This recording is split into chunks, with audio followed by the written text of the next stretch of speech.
અમરેલી જિલ્લાના ખાંભા તાલુકાના ડેડાળા ગામમાં ખાંભા મામલતદારની ટીમે ધારી એસડીએમની સૂચનાના આધારે ગેરકાયદેસર રેસિંગના જથ્થા પર દરોડા પાડીને મોટી કાર્યવાહી હાથ ધરી છે.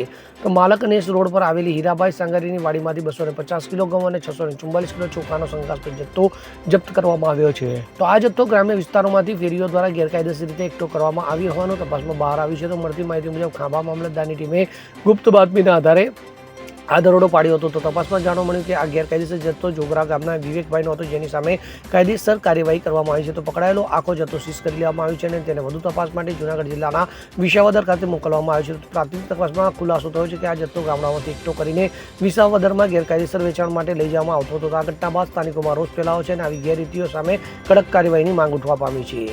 સાહેબ, ગઈકાલે ખાંભા તાલુકાના ડેડાળા ગામે ઘઉં ચોખાનો જથ્થો ઝડપાયો. શું છે આખી વિગત?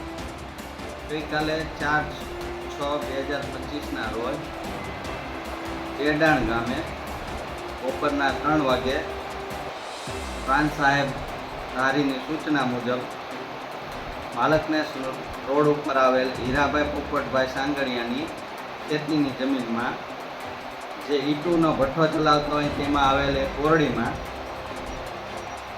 ઘઉં તથા ચોખાની ગુણો જે ફેરી મારી અને ગામેથી ઉઘરાવી અને ત્યાં જથ્થો સંગ્રહ કર્યાની બાતમી મળતા તે અંગે અમો તપાસ કરતા ત્યાંથી કુલ ઘઉં 250 કિલોગ્રામ તથા ચોખા 644 ગ્રામ બિનકાયદેસર ગેરરીતિ કરી અને સંગ્રહ કરેલાની બાતમી આધારેથી જથ્થો પકડાયેલ છે. આ જથ્થો જોગરાના વિવેકભાઈ બોગાભાઈનો હોય તેઓને બોલાવી અને આ જથ્થો સીઝ કરેલ છે અને ગોડાઉનમાં સુરક્ષિત રાખવામાં આવેલ છે, જેની તપાસ અત્યારે હાલ ચાલુ છે.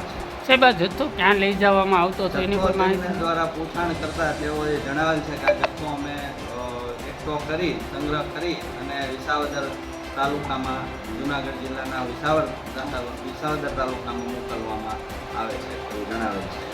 Bureau report CN24 news. હવે જુઓ દેશ દુનિયાની તમામ ખબરો તમારી આંગળીના ટેરવે. ઉઠાવો મોબાઈલ અને Google Play Store પરથી ડાઉનલોડ કરો અમારી CN24 ન્યૂઝ મોબાઈલ એપ.